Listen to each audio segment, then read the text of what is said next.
chapter 6, page 21. Kahapon, ayun nga, dinala ko si Lollipop sa vet. Tapos, binigyan niya kami ng gamot.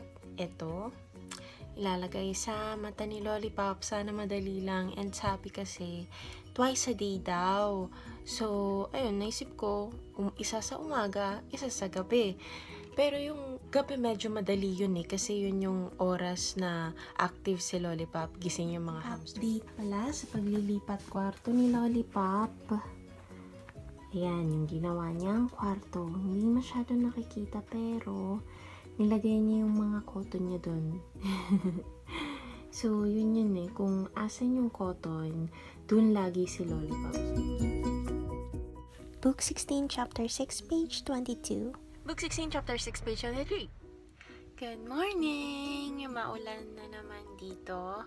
Rainy season kasi. So, ayan, good luck sa mga magtatrabaho, pupunta sa school, sa mga bahay lang, gagawa ng mga gawaing bahay and everything. Ayan, sana maging okay ang araw natin ngayon. Bye! Later ulit. So, ito yung pinapanood ko ngayon, si Miss Kim. Ayan, nag-makeup tutorials siya. So, ayan. Kim Vlogs. Shout out!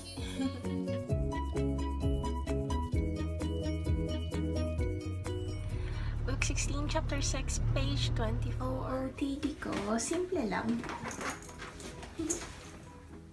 Hi! So, ngayon hanggang 11 lang yung work namin. Kaya mamaya, pupunta ako sa post office, tapos sa Donkey. First time ko mag-drive papunta sa Donkey, kaya sobra akong kinakabahan. Hi! Yay! Andito na ako sa Donkey Hall.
So, 3:51 na, almost 4 hours din ako sa loob. Grabe. So, ayun, kabadong-kabado ako kasi hindi ako masyado nagdala ng pera. Kasi ang expected ko, konti lang yung bibilhin ko. Tapos, ayun napapansin ko na lang, lagay na lang ako ng lagay sa cart. Tapos, kabadong-kabado ako kasi nung nagbabayad na, nung andun na ako sa cashier, yung presyo, ayan na, padagdag na ng padagdag. Tapos sobra na akong kinakabahan. Sabi ko, chinek ko pa talaga yung wallet ko kung magkano yung dala ko. Tapos, ayun, sakto. Siguro sa dala kong pera, coins lang yung sukli. Kaya, ayan, lesson learned. Dapat lagi tayong magdadala ng mas marami. And, ayun, siguro dapat habang namimili din, mag-compute din sa isip. Medyo tinamad ako mag-compute. Mali yun dapat nagko-compute talaga. Pero medyo tinamad ako kasi ang daming maliliit. So, nasa cart na lahat.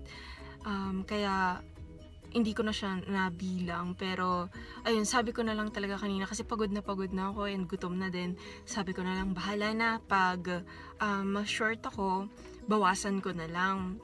So, ayun, pero syempre, diba, sana hindi wag bawasan kasi medyo nakakahiya lalo na pag ang dami-daming tao sa likod.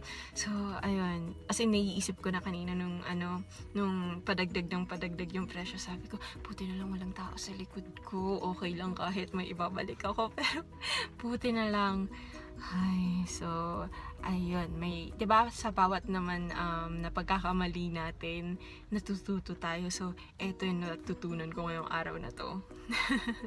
And, ayan, umuulan. Ay, nako. Sobra akong takot talaga mag-drive, especially kapag umuulan or kapag gabi. So, bumalik yung kaba ko. Kani-kanina lang nagugutom ako. Nawala bigla kasi kinakabahan na naman ako. So, ayan, mag-drive na ako. Bye! Medyo hindi ko kasi trip yung pag-haul, kaya, ayan, picture na lang. Feeling ko mas gusto ko gawin kapag reviews. Pwede pa. YouTuber of the day, si Miss Claire, my Moon and Stars 27. Ang cute niya. Nasanay na tuloy ako sa boses niya na ganyan. Feeling ko yun yung normal voice niya.